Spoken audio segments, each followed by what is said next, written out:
So here we are, more dev diary updates, this time focusing in on their fully real-time action combat system, and it honestly looks incredible. One of the things that I thought was just really fascinating is the amount of weapons that they showed off, talking about how every weapon is basically its own class in a way, if you think about it, where every weapon has its own skill trees in which you can unlock and you can build it. And a couple examples of what they gave was the hatchet, either focusing in on long-ranged or on melee attacks. You could also focus the sword and shield on more offensive or more defensive style of gameplay. And then they also talked a little bit about how armor essentially allows you to, you kind of are going to build out your class for what suits you, but obviously, like if you're one to do a long-ranged kind of archer type role or type job, that you're going to probably build yourself to be a little bit more agile. And honestly, I think giving the players the freedom to kind of create this both presents a level of freedom that I think I've been craving in video games, but at the same time, a level of frustration in that obviously when we see how it's balanced, is it obvious that a meta is going to form, which metas do, but in the sense that you're only giving players the more wrong choices than right choices to pick from. Ultimately, we're going to have to wait and see and go hands-on with it ourselves, and thankfully, it's not that far away. We're looking at here at the beta here just in about a month's time, which is just phenomenal. So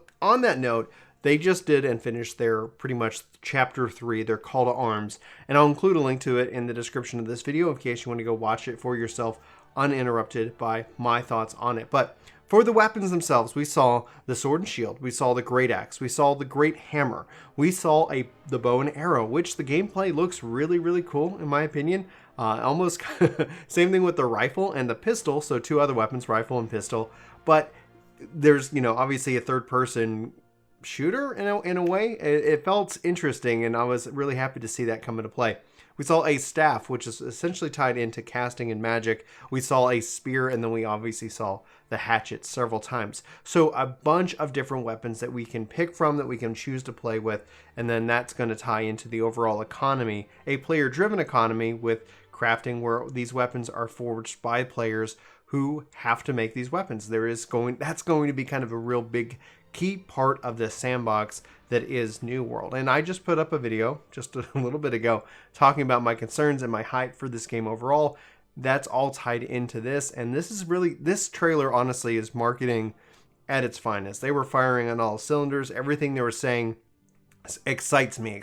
It speaks to me in that sense of, yes, I can't wait to know more about these skill trees and how it plays. So how does all this work? Well, they talked about the weapon mastery system. By using the weapon, you're going to get experience for that weapon, and you're going to level that up, and you're going to be able to unlock skills and or like passive abilities that are connected into your playstyle. As far as the choice goes, that's going to have to be seen.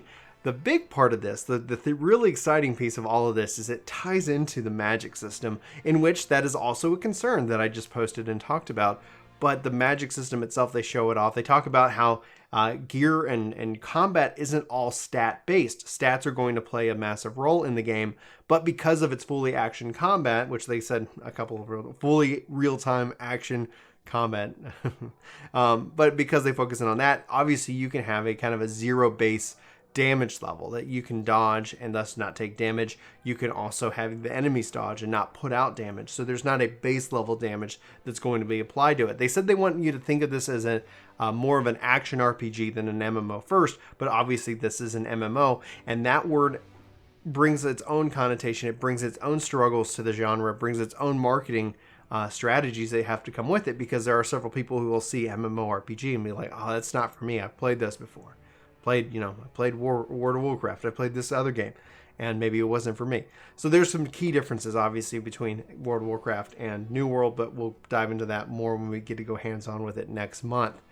I was really blown away by the number of weapons. I thought that was really impressive. The fact that you can also see in the footage itself, there are weapons where you're carrying additional weapons on the back, and they talk about how in this game you can play this and get good at all of the weapons. You're not going to be limited by this choice and have to roll on a new character. If you want to invest the time, they're going to let you get good with all the weapons, and thus essentially be able to make it easy to hot swap between two, who knows, more than 2 different play styles.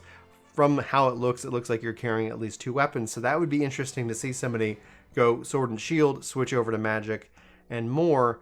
And if it's all tied into the weapon, it gives me a very Final Fantasy XIV-esque vibe, y'all.